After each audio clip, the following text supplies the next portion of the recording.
Na aula anterior que eu passei, eu fiz a gravação para vocês, certo? Aí, nessa aula que eu fiz até a parte do plano da validade. Eu já introduzi a escada pontiana para vocês, mas vou refazer, vou reexplicar para vocês como que funciona. Bom, aqui, a escada pontiana, na estrutura do negócio jurídico, serve para a gente, é um método, né, para a gente saber se o negócio jurídico existe, se ele é válido e se ele é eficaz. Bom, em relação ao plano da existência, o primeiro degrau fala que o agente que deve ter agente, vontade, objeto e forma. O plano da validade, o segundo plano, vem para introduzir os adjetivos a esses substantivos previstos no primeiro plano da existência. Aí nós temos o agente capaz, que deve ser capaz. Caso algum negócio jurídico ele seja realizado por incapaz, esse negócio jurídico será inválido e nulo. E se for realizado por alguém relativamente incapaz, ele será anulável. A vontade desse negócio jurídico deve ser livre. O objeto, lícito, possível e determinado ou determinável. Sua forma deve ser prescrita ou não defesa em lei. Prescrita de acordo com a lei, não defesa em lei, podemos tratar como que não é proibido em lei. Algo que não é proibido em lei. Bom, depois de fazer essa revisão, vamos partir para o plano da eficácia. No plano da eficácia, vocês estão conseguindo ver direitinho? Sim, Tudo? Estão conseguindo me ouvir? sim, Sim. No plano da eficácia, ele vai analisar a capacidade de um negócio jurídico dele gerar efeitos. Bom, a gente tem alguns requisitos, alguns elementos relacionados ao plano da eficácia, temos os elementos acidentais, que eu vou falar um pouco hoje mais especificamente sobre a condição. Temos o inadimplemento, a extinção e os registros de casamento. Vamos falar um pouco melhor sobre o que seria os elementos acidentais. Os elementos acidentais são condições, são formas, são cláusulas que só existirão se as partes entrarem em acordo. Esses elementos acidentais não são obrigatórios, só existirão se as partes quiserem. Mas antes da gente entrar especificamente sobre a condição, vou falar um pouco sobre o direito intertemporal e o artigo 2035.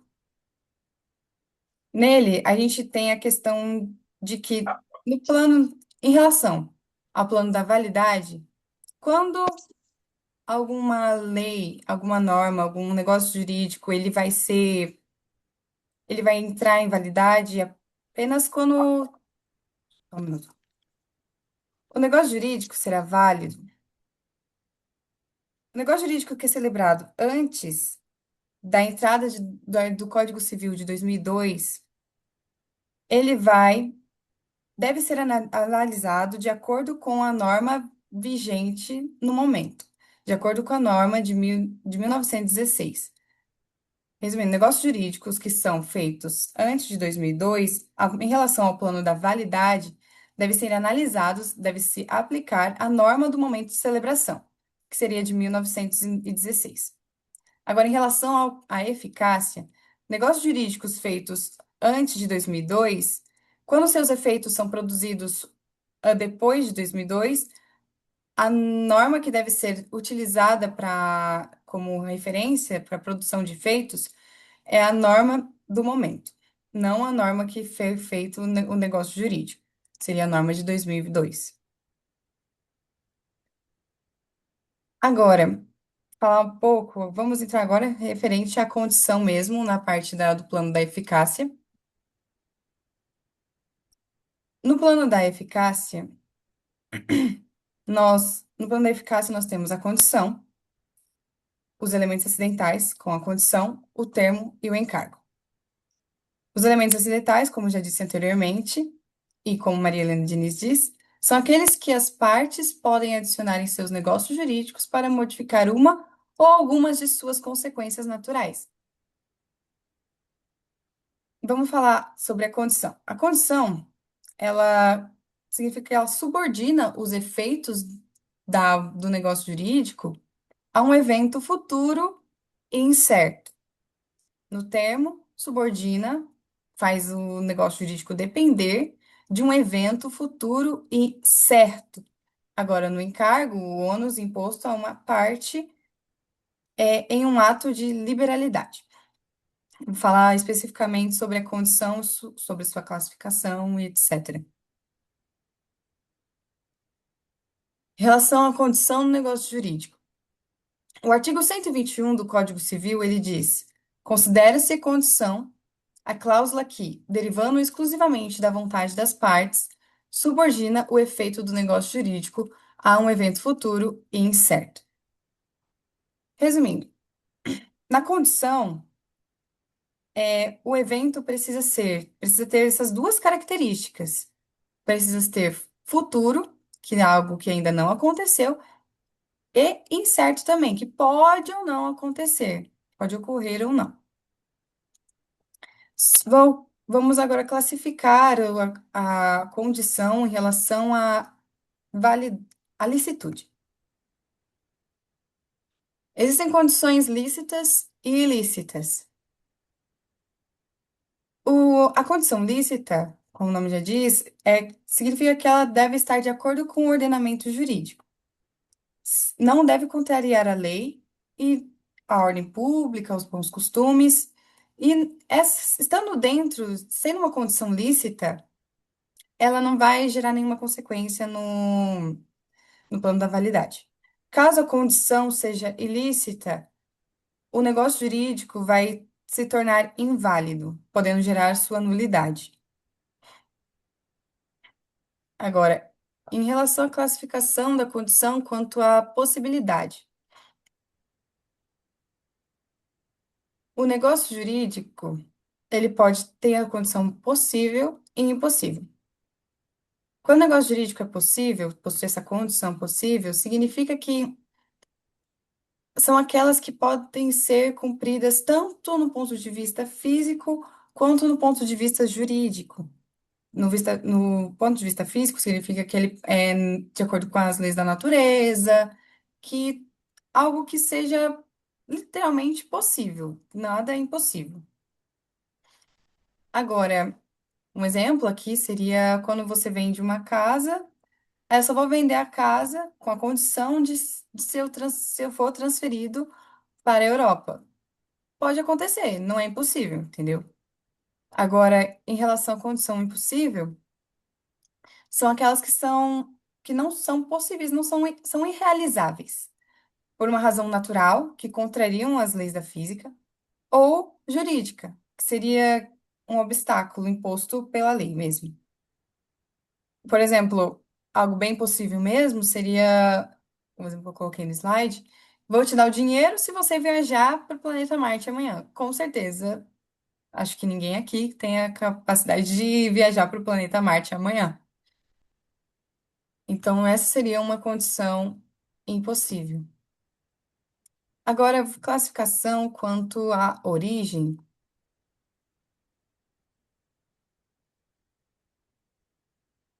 O negócio jurídico, ele pode ser tanto em relação à sua origem causais ou casuais, potestativas ou mistas.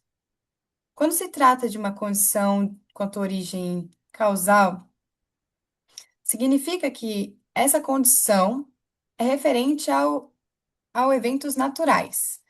Só vai acontecer se ocorrer tal evento natural. Por exemplo, se chover, caso chova, eu vou te dar um guarda-chuva, vou lhe vender um guarda-chuva, no caso. A condição casual seria o chover, porque é uma condição, tem origem de evento natural. Agora, em relação à origem, à condição quanto à origem potestativas, dependem exclusivamente da vontade humana. O, o evento só vai acontecer se o humano quiser, se a pessoa quiser, se a pessoa tiver essa vontade. O exemplo que eu coloquei aqui, institua uma liberalidade caso você cante no espetáculo. Podemos trazer com outro exemplo. Eu vou te vender essa caneta se você fizer tal coisa para mim amanhã. A questão é a condição é se você fizer alguma coisa para mim amanhã. Essa condição tem origem potestativa, porque depende da vontade humana. Agora, em relação à condição mista, o nome já diz, vai misturar as duas condições. Vai misturar a condição causal e a potestativa. Nela, precisa das duas. Precisa tanto do evento natural quanto da vontade humana. É um ato volitivo somado a um evento natural. Exemplo, eu vou te dar o carro se você cantar desde que chova no momento. Tem que estar chovendo, você tem que estar cantando para você poder receber o carro. Essa é a condição quanto à origem mista. Em relação à classificação da condição quanto aos efeitos, os efeitos podem ser tanto de aquisição quanto de extinção. Quando os efeitos são referentes à aquisição, a, a condição deve ser suspensiva. O que significa uma condição suspensiva? Significa que quando o negócio jurídico vai ficar temporariamente impedido de gerar efeitos, em razão dessa condição estabelecida. O direito não foi adquirido ainda e existe apenas essa expectativa. Na condição suspensiva, nenhum efeito do negócio jurídico se realiza antes do seu implemento, antes do implemento dessa condição, antes de ocorrer essa condição suspensiva. Resumindo, é como a palavra já diz, essa condição vai suspender o negócio jurídico, não vai finalizar, não vai extinguir, mas vai suspender os seus efeitos. A partir do momento que essa condição acontece, ela vai ativar, vai adquirir esses efeitos. Um exemplo, enquanto aqui que eu coloquei, enquanto a aprovação não ocorre da venda, né, de um vinho, a venda fica suspensa. Agora, em relação à extinção, efeitos de extinção, é da condição resolutiva. A palavra resolutiva, resolver, nesse âmbito, significa que vai extinguir. Quando você fala condição resolutiva, é de extinção. Significa que na condição resolutiva, a gente está se referindo a que o negócio jurídico precisa dessa condição para extinguir o negócio jurídico. Enquanto o evento não ocorre, o negócio jurídico vai permanecer válido. Enquanto essa condição resolutiva não ocorrer, o negócio jurídico permanece válido e produz efeitos normalmente. Entretanto, quando a condição é verificada, quando essa condição resolutiva se verifica, quando ela é ativa, quando ela vigora, quando acontece, vai resolver o negócio jurídico, vai extinguir o direito antes estabelecido.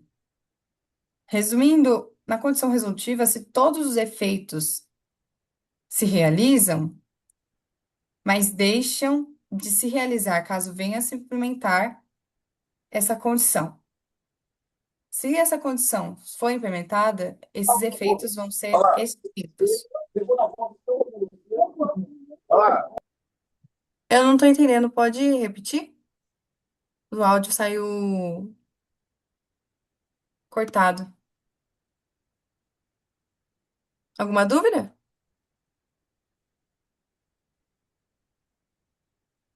Não?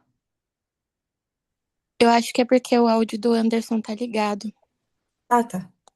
Aí tá fazendo barulho. Não, Obrigada. tá em silêncio. Eu tô sozinho? Ah, tá bom. É, resumindo, na condição suspensiva, nenhum efeito do negócio jurídico se realiza antes de seu implemento, antes do implemento da condição. Na resolutiva, quando todos os efeitos se realizam em seguida ao negócio jurídico, mas deixam de se realizar caso venha a se implementar essa condição resolutiva. Ela se extingue. Um exemplo, vou dar um exemplo de condição resolutiva para ficar mais claro. É a renda garantida enquanto o indivíduo estuda. Enquanto eu estou estudando, meu pai fala: enquanto você estudar, eu vou te dar tal R$ 500 por mês. Quando eu parar de estudar, eu vou parar de receber os R$ 500. Porque essa condição de receber os R$ 500 é resolutiva. Ela é uma condição de extinção.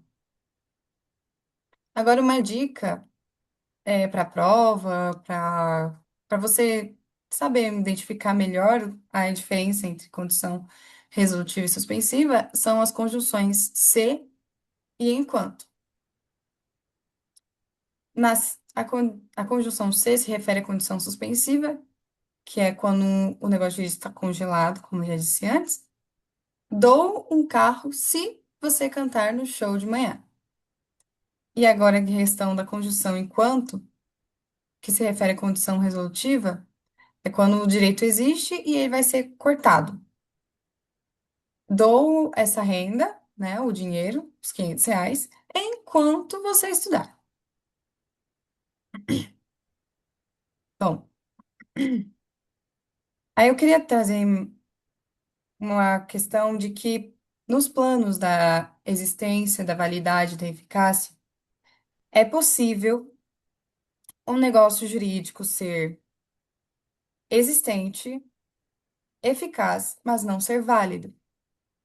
Por exemplo, quando um negócio jurídico é anulável, é quando ele possui aquele vício, possui um vício, mas ele está produzindo seus efeitos, ele está ainda ativo. Esse vício pode ser uma causa, uma coação ou uma causa meio mais abusiva, mas tem os seus efeitos. Então é importante lembrar que as exceções, tem essa exceção de que não necessariamente precisa ser existente, válido e eficaz. Ele pode ser existente, eficaz, mas não ser válido, entendeu? Agora, deixa eu ver se falta mais alguma coisa. Fiquei sabendo que vocês não tiveram muita matéria, eu queria saber se foi até aqui que o professor foi ou se eu fui mais além, hum, da matéria que vocês estão tendo, porque senão hoje a monitoria foi rapidinha, porque não tinha muita matéria.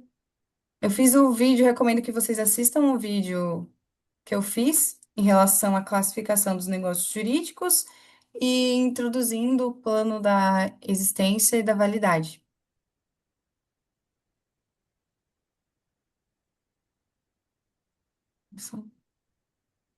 Eu não trouxe. Oi, Fernanda, bom dia. Ele deu esse tema aí e as classificações está no vídeo que você enviou para gente, né? Sim, tá. Então, gente, foi isso hoje. Hoje foi bem tranquilo para vocês. Não tem muita matéria. Eu queria que vocês colocassem seu nome e RA no chat, por favor. Eu vou passar o slide que eu fiz para vocês e umas anotações. Fernanda, com Oi. licença. Houve outra monitoria antes dessa? Tipo assim, eu sei que teve uma, mas teve outra? Não teve outra, porque a semana passada foi feriado, aí eu quis, para deixar mais tranquilo para vocês, eu gravei um vídeo. Só tivemos Aí, uma, então, e essa é a segunda. isso, a primeira foi a revisão para a prova. Certo, obrigada, viu? Por nada. Qualquer dúvida que tiverem, podem mandar mensagem, tá bom?